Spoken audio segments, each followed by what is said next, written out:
Welcome to today's Andrews webinar. We're particularly excited about today's topic, which we think will be particularly interesting and helpful considering the unique times we're all living in. We're pleased to introduce you today to Dr. Liz Mullenbeck, Associate Professor of Management and AdventHealth Endowed Chair in the School of Business Administration at Andrews University. Dr. Muhlenbeck earned a PhD in Organizational Leadership from Regent University, a master's degree in Hospital and Healthcare Administration from Xavier University, and an undergraduate degree in Financial Management from Andrews University. Prior to academia, she served for 13 years as a consultant and senior executive, conducting strategic planning and business development for health systems and vendor projects. Dr. Mullenbeck's experience has led her to the forefront of innovation in health systems design.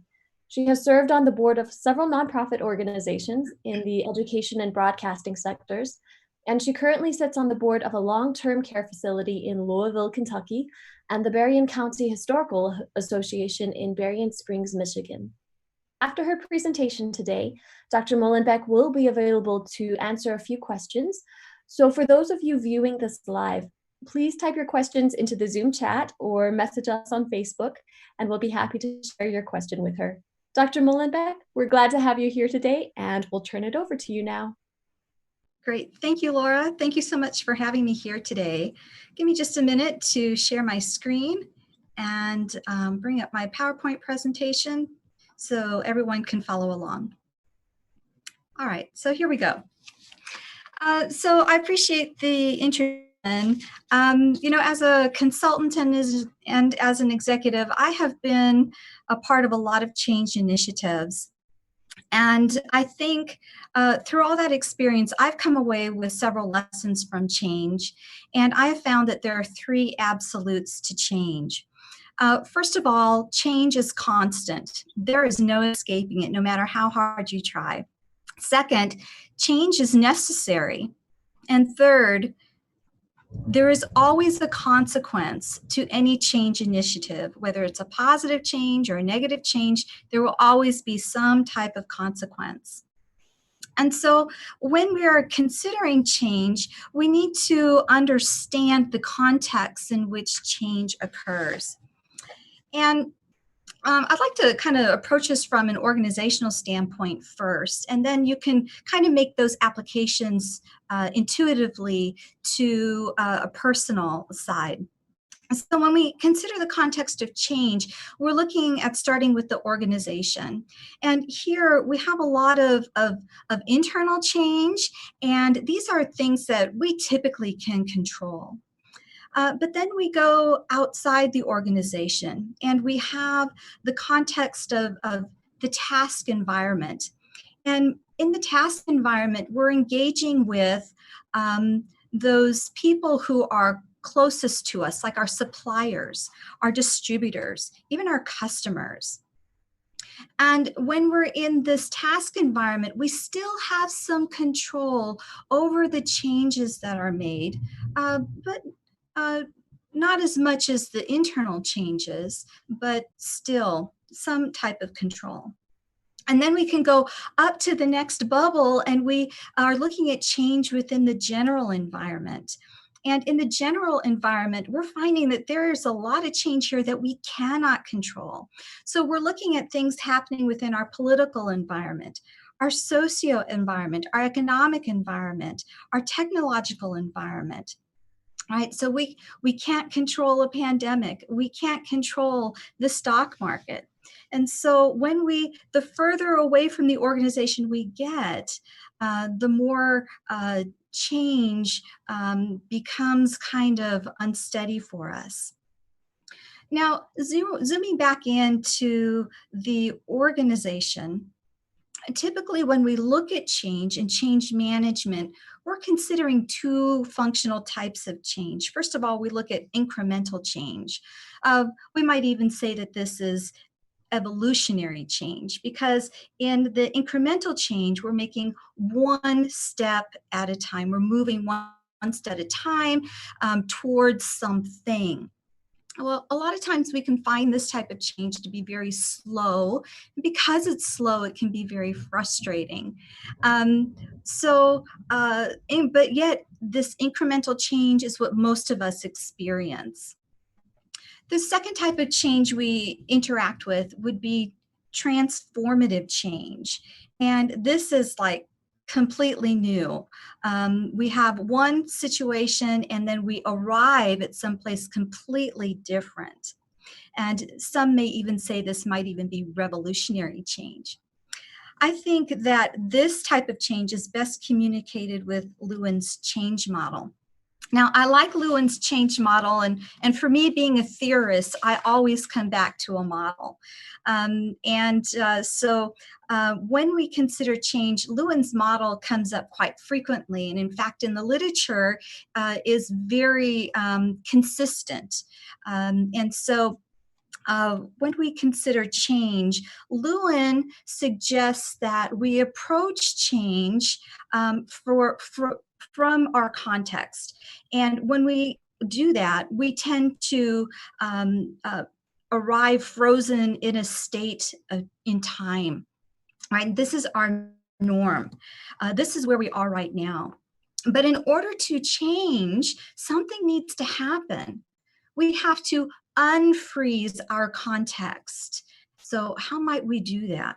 Well, one of the ways we do that is that we have to make the status quo very uncomfortable. We need to show people that there is a need for change.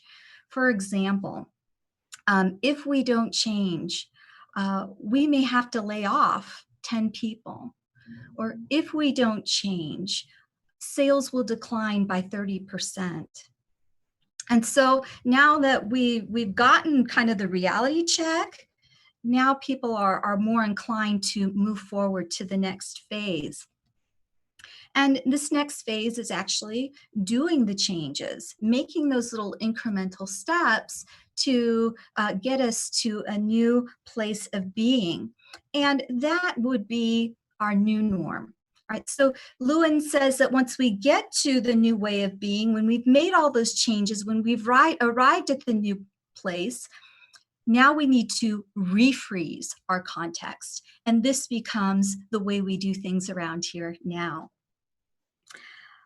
So from this change model, there's something that really captivates me about this, and that is what is happening here in the spaces in between. There is a lot of research that does show what's happening through the change initiatives from norm to new norm. But a new emergent body of literature is looking at these, what I call the space in between. And what we find here is that there is a lot of ambiguity. And ambiguity can be a really uncomfortable place for us to be. It's this holding place of not knowing. So I want you to stop and think for a minute. What is your reaction to ambiguity? You know, a lot of us really don't like change. And I have to be honest, I'm one of those people. In fact, only 1 in 3 actually view change positively. So, you know, when we consider change, you know, we're okay with the plan changes, like we get a new hairstyle or we change our brand of detergent or ketchup.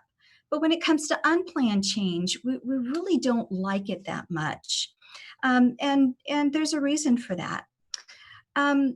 So what did you think of when you thought of change? What was your response? You know, for a lot of us, we may react with fear. There may be anxiety or stress that accompanies it.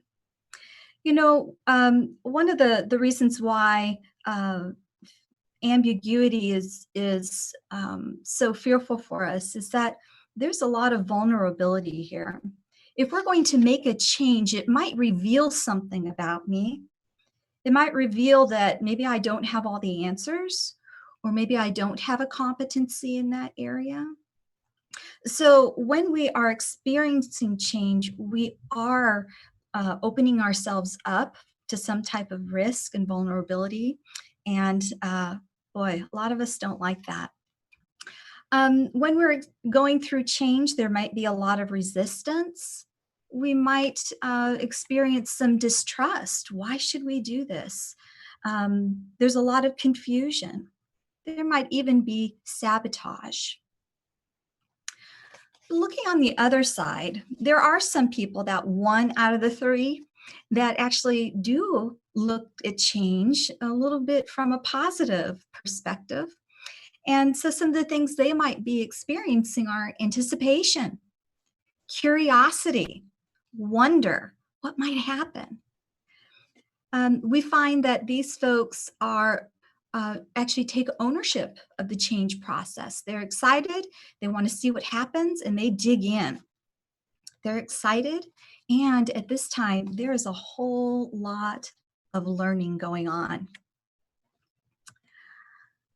So for those who do experience change and maybe even some resistance to change, Rosabeth Moss Cantor wrote an article published in the Harvard Business Review that shared her research on resistance to change.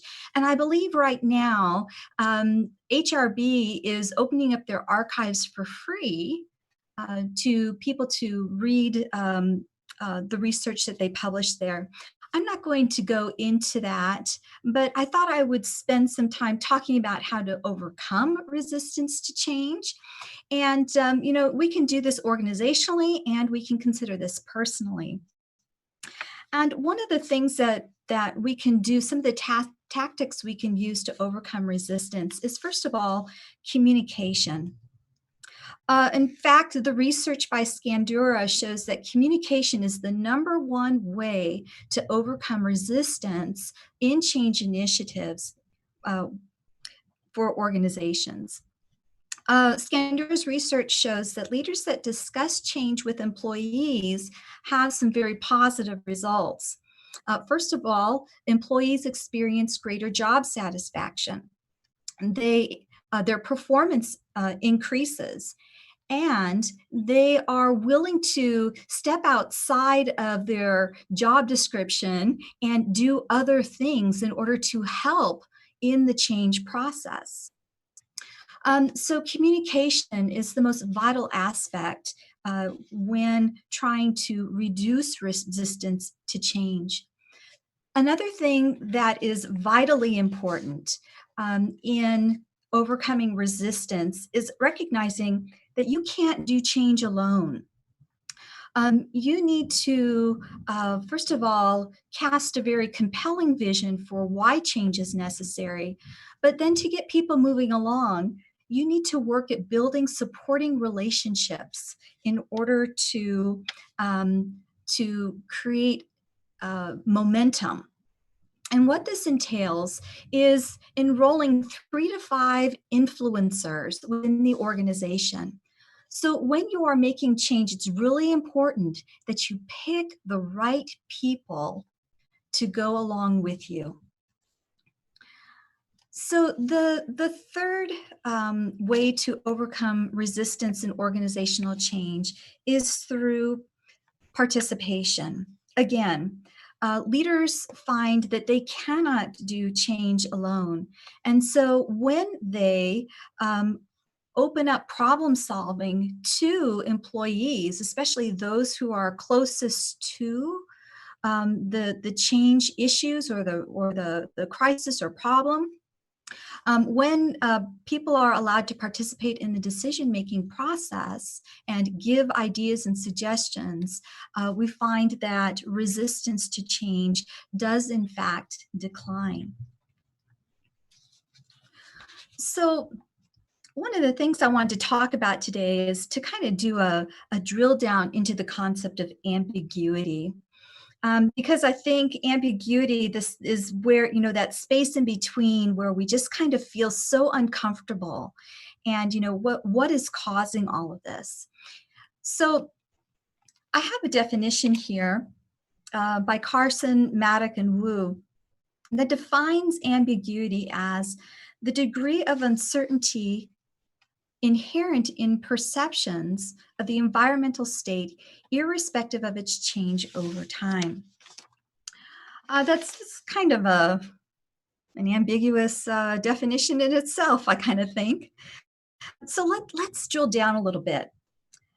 So ambiguity occurs when certain things are happening. First of all, lack of clear information, right? When we don't have all of the pieces of the puzzle, or pieces of the puzzle are missing, this can cause ambiguity. Another time that ambiguity occurs is when there is uncertainty about the importance of environmental variables. All right, so here we're not really sure what's happening in our general environment. In one of my classes, I have my students do an experiment. It's called the balloon rocket experiment. And if you have kids, maybe you've done this with your kids, but what it entails is taking a straw and taking a string and pulling it through the straw, a really long string. You want it really long. And then to the straw, attaching with a piece of tape an inflated balloon. Then you let that balloon go and you see how far it's going to go down the string. And, everybody's really excited. And, we make a lot of estimates about how far the balloon might travel. And then we adapt it a little bit and try the experiment again. And I always ask my students, really the lesson comes down to this: what made the balloon go forward? And I'll tell you what, like 95, 98% of them say the air coming out of the balloon made it go forward. And at first glance, you might say, yeah, that's right. But really, that's not the correct answer, because we have to think a little bit broader. And really, the truth to this is that it was the force of the environment that made the rocket move forward, right? So the force on the balloon that squeezed that air out was what made the balloon rocket forward. So when we are looking at our environment and the uncertainty or ambiguity that's around us, it's really difficult to decide which of those environmental factors should we be focusing on. And that can cause a lot of ambiguity. The next thing we need to consider is that ambiguity occurs when there is uncertainty of cause-effect relationships between variables. And so here we need to consider not just the general environment, but we also need to be cognizant of what's happening within the task environment. Right. So within our current situation right now, with for us here in Michigan, we are still under the stay-at-home order. And so a lot of organizations are looking at this. What happens when because of this general environment issue, what happens to my supply chain? And what is going to be the cause effect because of this to my business? So we have a lot of ambiguity just because of this one thing right now. And then the fourth one is uncertainty about available courses of action and their potential effects. So if I make a decision, what will happen because of it? And so we just don't know. And so this causes a lot of anxiety, both within organizations and within individuals. What am I going to do about my job? What if I do this? What if I don't do this? What will be the consequence? Again, getting back to that, every change decision has a consequence. So not knowing what that outcome can be very, very unsettling. So we might try to think, well, let's just avoid ambiguity at all costs. Let's work the ambiguity out of everything. And in fact, my role in management, that's our role as an educator, management educators, that I have to teach students how to create stable processes and systems. In management, it is all about process stability and efficiency. And so we actually teach how to take ambiguity out of our context so that we have a clear path from point A to point B. But I really want to challenge that. So I put up a slide, and it's kind of my opening to my argument for the need for ambiguity. So this is a painting done by Gerard Richter. Take a moment to look at it. You'll see there's a lot of ambiguity in this art piece. We really can't make out distinct shapes.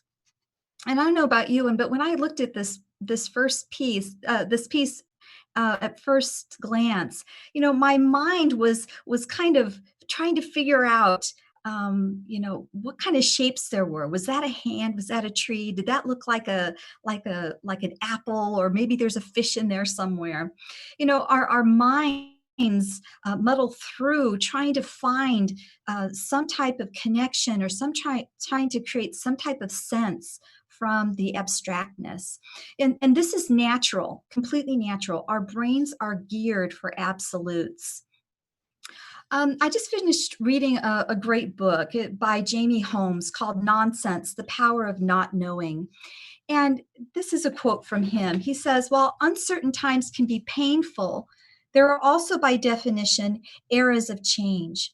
They're destabilizing because they're a threat to the status quo, which is why they represent an opportunity for innovation and cultural rebirth." When we experience complex contexts, kind of like this COVID-19 experience we're all going through right now, I always find that it's helpful. It's always comforting for me as a theorist to find some model to help me figure things out.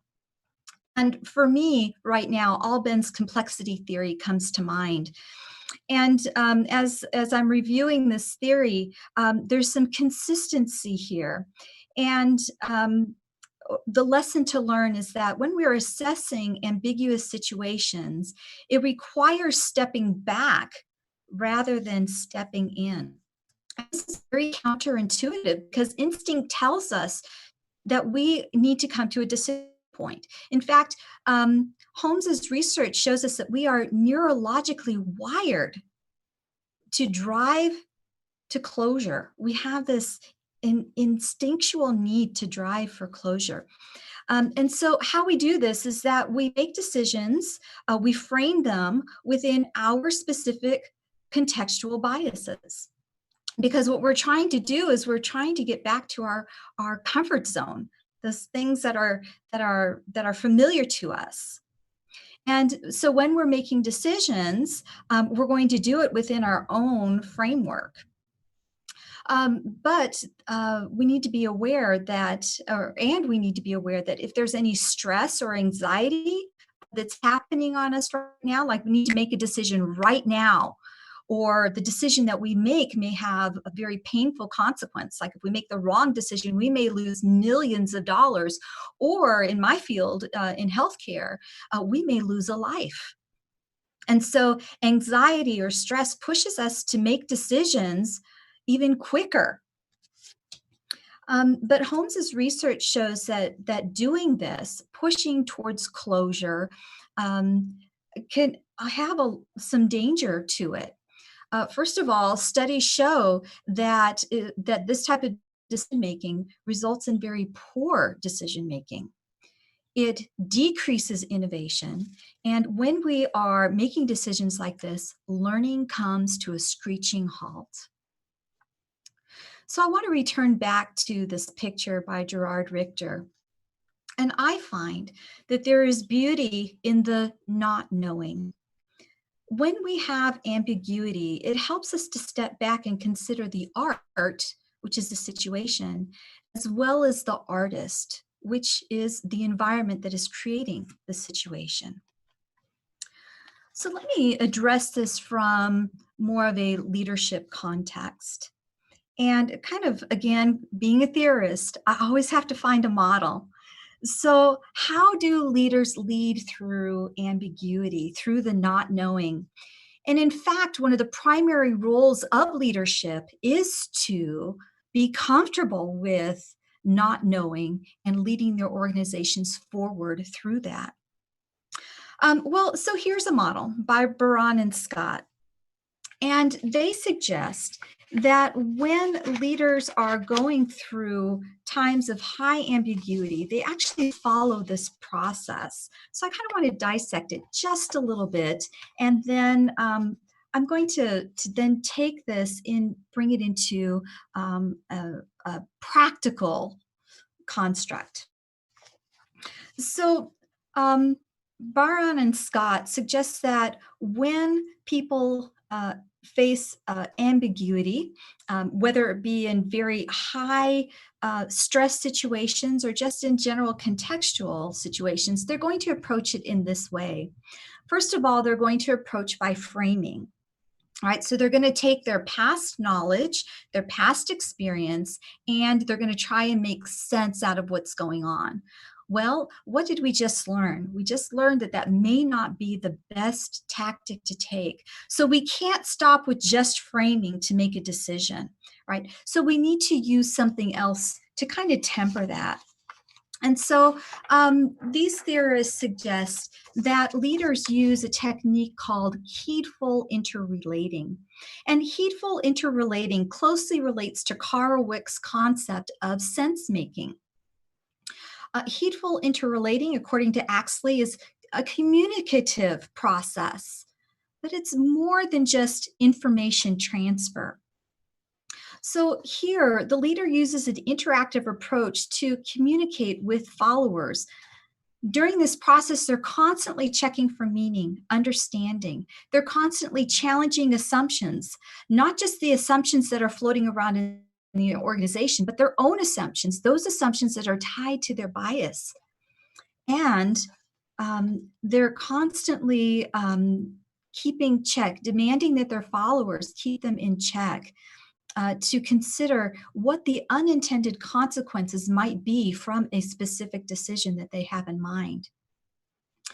I would challenge that heedful interrelating, or I would posit that heedful interrelating is kind of the antidote to the framing bias and is really the secret sauce to helping leaders navigate the ambiguity around them. And then the next part of this process here is what they label as adjusting. And adjusting requires the leader to maintain a flexible posture toward their environments, always being ready to reevaluate and change the course of action if necessary. And so by going through this process of heedful interrelating, being flexible and adaptable will be helpful in making more optimal decisions. All right, so let's take this down to a practical time here. How do we navigate the space in between? Well, step number one is to recognize what we can control and what we can't control. All right, so we can't control the stuff that is happening in the general environment. All right, but what we can do about it, so what we need to do of the things we can't control is that we need to release those. For me personally, when there's something I can't control, I just have to give that up to God and say, you are on your throne, you are in control, you take care of that. That's your job to worry about that. I can't be carrying that weight with me. But what I should be doing and what leaders need to be doing is to monitor the threats that are happening in the external environment and keep a close pulse on what's happening in the environment. So what leaders do is they recognize what they can do and take ownership of what they can do. So the first thing that leaders do in navigating the space in between is that they need to keep a laser focus on the end goal, always keeping it out there, always communicating it to the organization. They may say the words, "I don't know, but this is the next step." They may say, "I don't know, but here's where we need to go. Let's figure out the best pathway to get there." All right, so the goal doesn't change, but how they get to that goal may be very, very different than what they originally planned. So, what are people doing right now? What are organizations doing right now in this time of high complexity and ambiguity?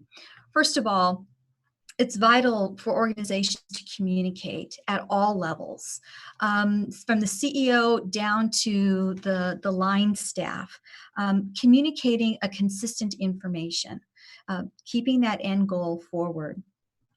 The next thing that organizations are doing right now are they are shoring up. Um, so what are they shoring up? They're shoring up processes and systems. They are, first of all, getting rid of dead weight. And how they're doing this is a little bit counterintuitive than what we're seeing a lot of organizations do, but it is supported in the research. And in fact, the research done by Jeffrey Pfeffer, who's a Stanford professor, shows that, reminds us that all businesses ebb and flow. And when business is bad, we tend to lay everybody off. But when business comes back, which we hope and anticipate that it will, well, we need those employees back. But you won't be able to find them because they're now working for your competitors. So instead of laying tons of people off, instead, smart organizations are looking at their bottom tier, that bottom 1, 3, 5% of individuals who are not contributing to the organization's purpose at a level that they really should be. And so those are the folks that are being let go. That way, the organizational information, the intelligence is still being preserved within the organization. And they're shoring up processes and systems, right? They're keeping focused on the ones that have direct impact to their competitive advantage. And they are getting rid of the processes and systems that are not serving them. They're getting rid of products that aren't serving the organization. Right, so they're really taking this time to clean house. And one of the ways that they're doing that is that they are redeploying resources. This has been very evident right now. We're finding lots of shifts in how work is getting done and who is doing that work. Some companies are redeploying resources. Some companies are acquiring resources. I can think of a couple of examples. Ford and GE. Rather than lay off their entire workforce, they redeployed them and shifted their manufacturing from cars to creating respiratory equipment. We see L'Oréal Paris, who stopped making makeup and is now making disinfectant and hand sanitizer. We see companies like Amazon and Pizza Hut who didn't downscale, they upscaled to meet the demands for delivery. Another industry that's being affected right now are restaurants. Restaurants in the United States play a huge part in our social makeup. And millions of food service employees have been laid off. But there are some restaurants who have had to redeploy their resources. Instead of make to order when you walk in and sit down and have a great time, they have shifted to doing delivery service. I know of one restaurant, a high-scale restaurant in New York, who is putting together food boxes So they do like three, all the ingredients for like 3 meals, 3 dinners, and you can pick up your food box, and there's recipe cards in there. And so, it was just a different way of keeping connected to the supply chain by doing these different types of shifts. And so organizations right now, there's a lot of innovation happening. So companies are looking for opportunities. So those companies that aren't being smart about how they're using this space in between, they're closing or they're hemorrhaging. And so companies that are smart with this space in between are looking and saying, that's an opportunity. We could acquire that. That's a great acquisition. Or they're looking at technology, and because they redeploy their resources, they realized we have a blind spot here that we need to figure out how to overcome. We can use a new piece of technology to do that. So expanding their capacity for technology. We see Walmart doing that right now. So those are some things to consider. And through it all, there is a lot of learning going on.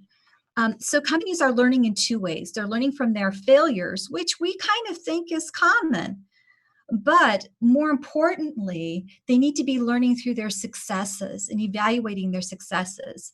When you don't evaluate successes, you stop learning. And when you stop learning, you stop innovating.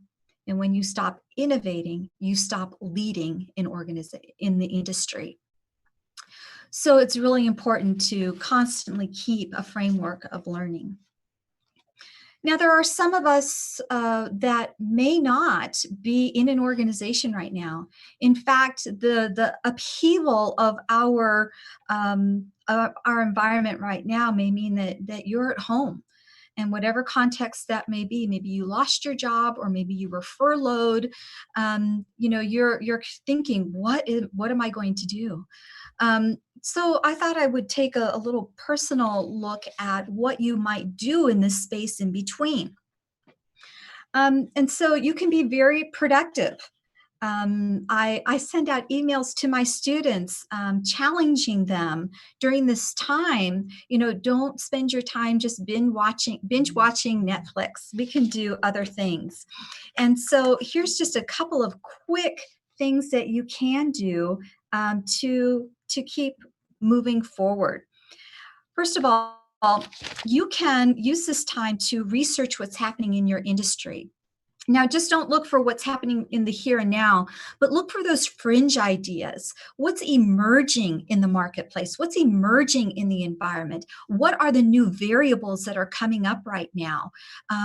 Create a repository of knowledge about what could happen and what is unique and innovative. Shore up. You can use this example from the organizational example.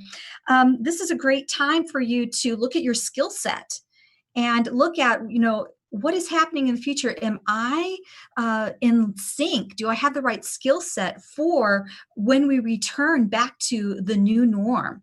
Am I prepared? If not, then, what do I need to do?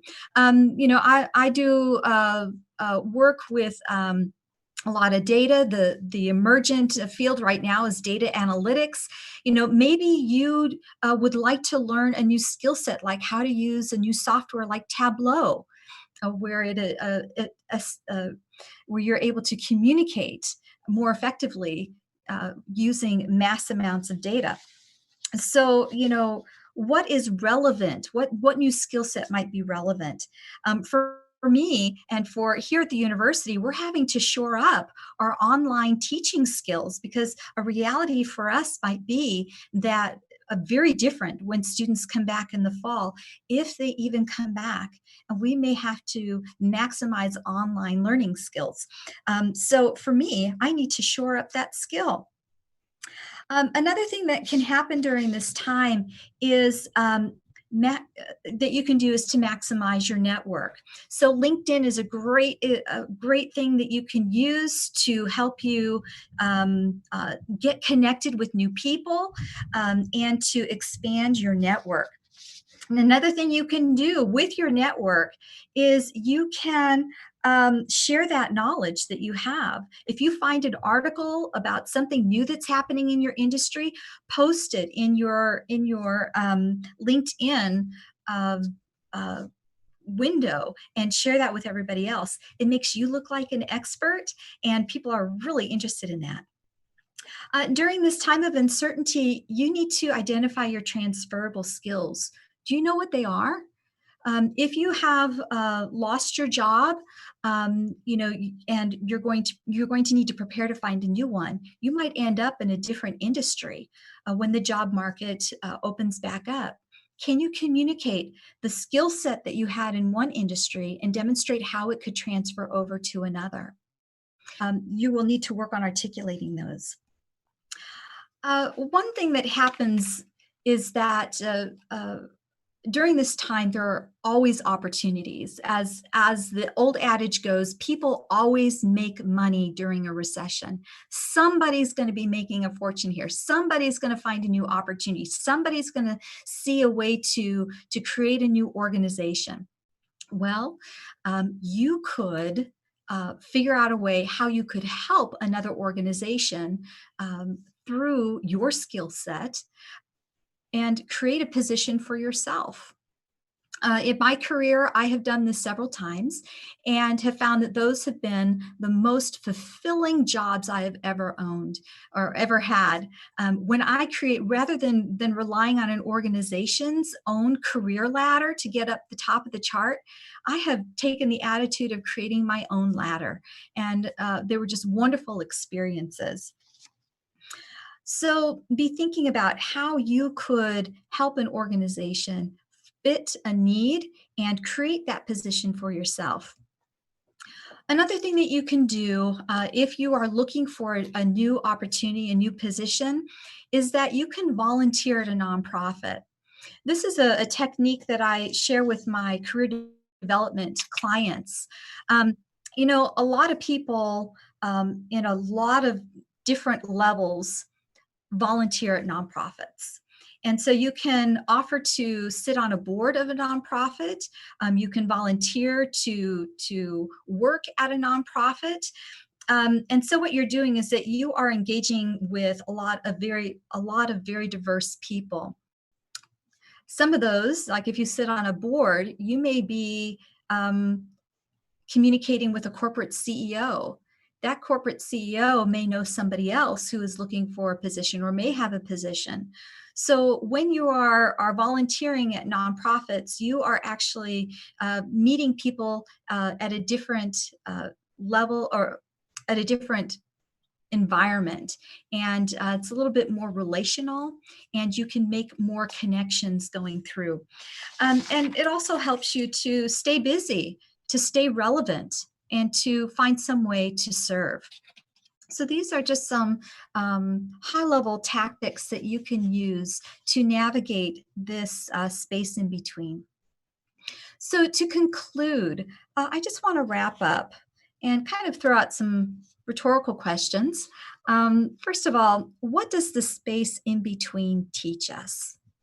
And I have another quote here from Holmes. It says, "What counts then isn't so much success or failure, but whether we stay in learning mode, continue to seek out ambiguity and view uncertainty as a doorway to innovation." One of my nagging fears is that when COVID-19 is over, everyone will push to get back to the way things were.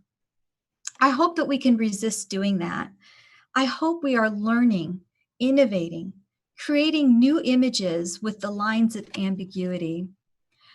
In my opinion, ambiguity is a tool for developing wisdom. So during this space in between, let's look for the opportunities and let it shape our learning. I encourage you to see the beauty that exists in the space in between. So with that, I'd just like to thank you for joining me today. I hope that something that I've said here has been encouraging to you, maybe validating for you, and useful, most of all, useful. So with that, I'm going to turn it back over to our hosts, Laura and Andre. I will stop sharing my screen, and I'm happy to take any questions that you might have with the time remaining. Great. Thank you so much, Dr. Muhlenbeck. Let's go ahead and take some questions. Just a reminder, if you're watching this live on Facebook or in Zoom, you can go ahead and type in your questions and we'll add it to our questions queue here. So the first question is, my organization is facing a lot of long-term ambiguity, and we have a lot of decisions that need to be made, but we're hearing contradictory views and seeing some conflicting data. What do you suggest we focus on to break through the noise? I think it goes back to the concept of heedful interrelating. You know, you need to challenge those assumptions that are coming forward. But this drive for closure is really the enemy here. Recognize that change does take time. In fact, organizational change, you know, at a minimum takes 2.5 years. It could take up to 10 years.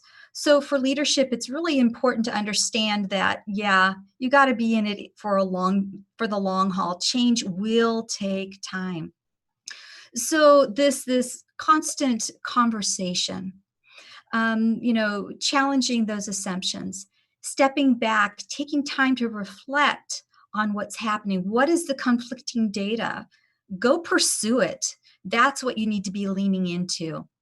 And then make those evaluative judgments, but take the time to do that. Just keeping those conversations going to get to the next step. That's really, you know, really the important part. You know, there are tools out there for doing like action inquiry. Those are tools that can be used to help evaluate conflicting data as you're moving forward. But recognize it will take time. Thank you. The next question is, as a small business owner, how do I identify which key factors in core business operations to focus on during a crisis like this? So you want to focus on the ones that are directly tied to your competitive advantage. Do you know what that is? Surprisingly, a lot of organizations can't articulate their competitive advantage. So maybe take some time to talk with people around you. If you can't articulate it, to describe what is it that we are the best at. And those are the things that you need to be working on. You know, right now, if you see some major holes in your operations that is keeping you from pursuing or maintaining your competitive advantage, that's where you need to focus. Okay, great. Next question is, how transparent do you think an organization should be about the different long-term options we're contemplating, even if a final decision or direction hasn't been made yet? Yeah, so there are several approaches to that. Approach one is be very transparent, share it with everyone. I'm not sure I fall in that camp, so I'll be quite honest with you. I have read other studies that share that, you know, it's important to keep the big vision out there. But when you're looking at these tactical strategies, share those with a small group of people.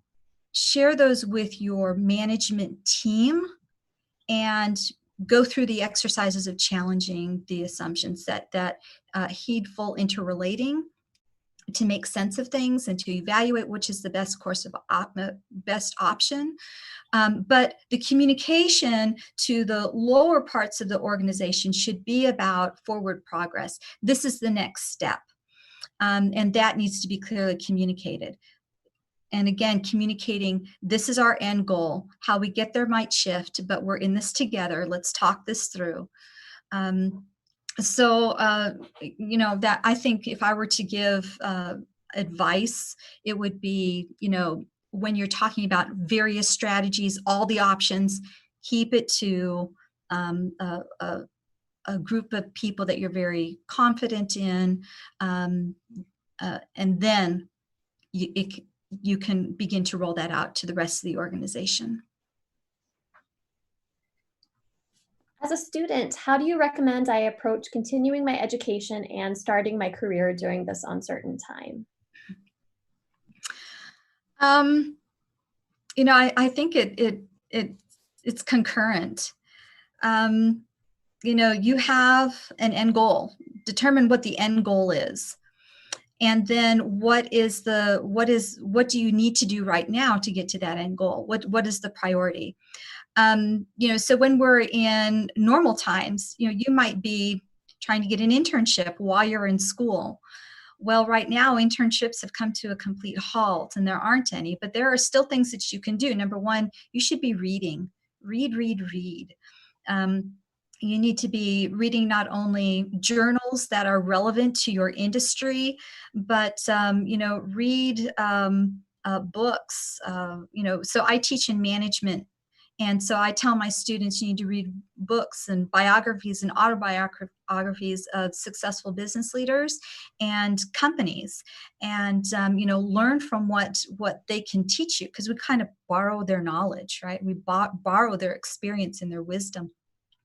So read. This is a time for networking. So if you are a student, you should be taking that two-pronged approach. Stay focused on your degree. Recognize that how you get that degree might change, but keep forward on that end goal, which is the degree. Stay flexible, but on the side, you need to be developing your skill sets, your competencies, your network. You need to actively be working on this network. You have so much time right now. Students have so much time right now. I plead with my students, don't waste it gaming, texting, video watching. Use this time to elevate your skill set, to develop that skill set. That's the best thing I can offer right now. Okay, the next question is, what would you suggest would be the most effective way to communicate to upper management ideas for consideration if they don't seem very open? Yeah, that is a challenge. And sometimes you can't go directly to upper management. And I have this wonderful book. It's called Originals by Adam Grant, I believe is his last name. Hang on just a second. Yeah, it's Adam Grant, and it is awesome.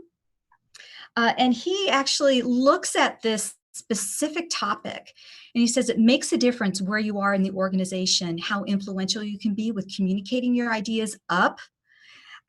He says that if you are at the bottom of the organization, there's very little risk. And so you can play with technology, you could do all kinds of things when you're really low at the organization, and you can begin to create kind of like grassroots change there. But the higher up you go in the organization, the less influence you have on making some of those, communicating some of your big ideas. And so the way to do that is to find other influencers who are several layers up. And he actually suggests that it's not your boss that you communicate to, it's the relationship you can develop with your boss's boss. And so, bringing new ideas, sharing things becomes, they take those ideas and then take them up the organizational chart. So it really is a strategic way of communicating your ideas. I will tell you, I've been in a lot of companies that have suggestion boxes. Well, they don't work. Sorry, all you HR people that might be listening, but suggestion boxes don't work. They kind of let you know the mood of the culture that's going on, but those suggestions really don't impact very well. So, consider how communication networks work. Find those influencers. like I said in the presentation, if you want to create change, you need at least 3 to 5 influencers within the organization to go along with you. So you need to take the time to figure out who are those influencers and then begin developing relationships with them. And then they will help take those ideas up the organization to affect change. All right, next we have, at my age, I find new technology and working from home in my industry challenging. What are some suggestions? So all what I heard was at my age, and I was like, oh, I am there. I understand that so much. I struggle with new technology, and my students know it.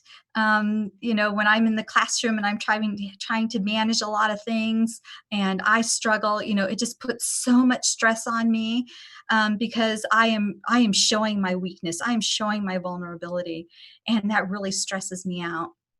So if you do struggle with technology and you're at home right now, there's some things that I think you can do. First of all, this is part of that shoring up your skills, because here's the reality, folks. When we get back to when we go to the new norm, technology is going to have a bigger impact than ever. It was said that we couldn't work from home. It said that business couldn't go on if we were working from home. The reality has shifted. We can be productive and be at home. We can work at home. This is a skill set that we're just going to have to learn, but we can do it slowly. YouTube is wonderful. Learn how to do a specific skill. Watch some YouTube videos, or I have a teenager at home, and I can ask my teenager, hey, how can you show me how to do this? Because he's a whiz with tech. And sure, Mom, it's no problem. Or you might have a coworker who knows how to do something. Well, do a Zoom meeting with them and have them teach you how to do that. So I think just relying on the resources you do have. So getting back to that concept of there are things that you can't control. You can't control that we're going to have to learn new technology regardless of our age and skill level. But what we can control is learning. But we may do it at a slower pace, and we may have to do it differently than the whiz kid in the cubicle next to us. Okay, next question is, from a Christian perspective, how do you balance laying people off for the health of your organization versus caring for your employees' well-being and treating them as individuals? Sure. This is actually a heartbreaking situation for many Christian managers. First of all, I always recommend that when you have an issue like this, prayer is paramount. Making sure that you're making the right decision, and for the right reason. When we look at how to be a Christian manager, we need to recognize that we need to approach this as Christ would. And we know that Christ would do this with deep care and concern for every person in the organization, not for just a department or for a division, but each person. And so if we can communicate as a leader that we do have deep care and compassion, concern for our employees, it kind of shifts our perspective. While yes, we do have to maintain the organization. I mean, that's why we exist, is to if you believe in Adam Smith, who says that the whole purpose of an organization is to maximize shareholder worth, all right. But then there's this other human aspect of the organization that says, our organization exists to fulfill a purpose in our community. And so if we take that type of perspective, it kind of shifts our viewpoint.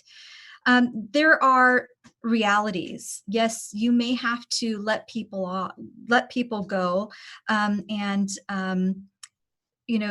it's one thing to do that by just handing somebody a pink slip. And those of you who are from my era and earlier will know what a pink slip is. I don't know what a digital pink slip is. Maybe somebody could educate me on that, but to say, it's just not enough to say you're fired, but to say, we have to let you go, but this is what we can do to help you. So providing them resources like how to write a resume, to help them update their resume. If you know other organizations that are hiring, make those connections for them. If you can provide them with other benefits that will, or extend some benefits until they can get to a new position, like if they have a cell phone, can you pay for that cell phone? Or healthcare benefits, can you do something there? There are things that are specific to your organization that look at what you can do to help people make that transition to another organization or to another career. And I think that is the kindest thing that you can do. So I think that when it comes to looking at how we approach letting people go in organizations, we do need to consider the individual while preserving the organization. But we can do that with care and concern.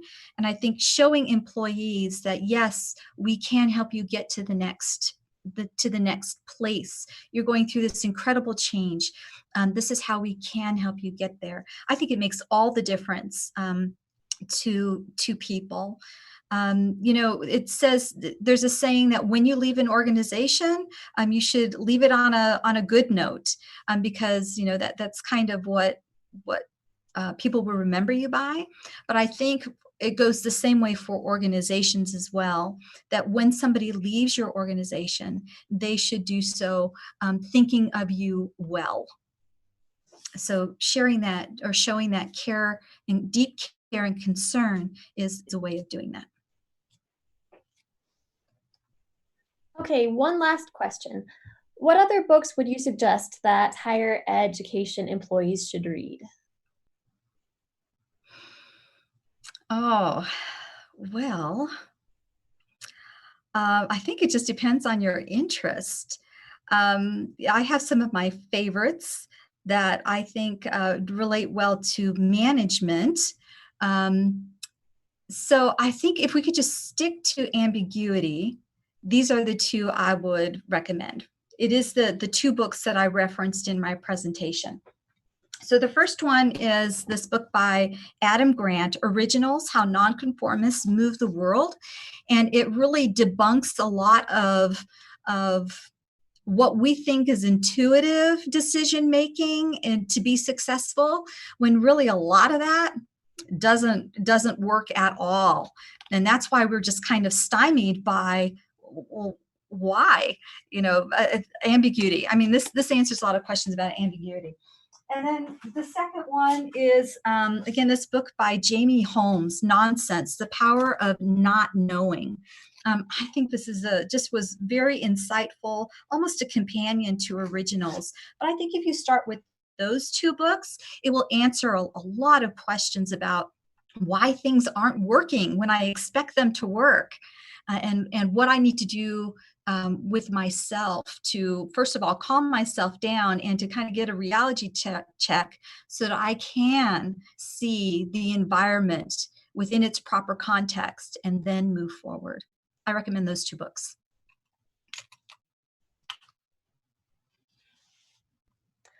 All right, sounds great. I think that's all the time we have today for questions. Thank you very much, Dr. Muhlenbeck, for that fantastic presentation and for joining us today. Oh, my pleasure. Thanks for having me. We'd like to invite you all to join us for our next webinar, which will be a special talk and Q&A by Andrews University's president, Dr. Andrea Luxton, as she shares the latest updates and plans for Andrews University.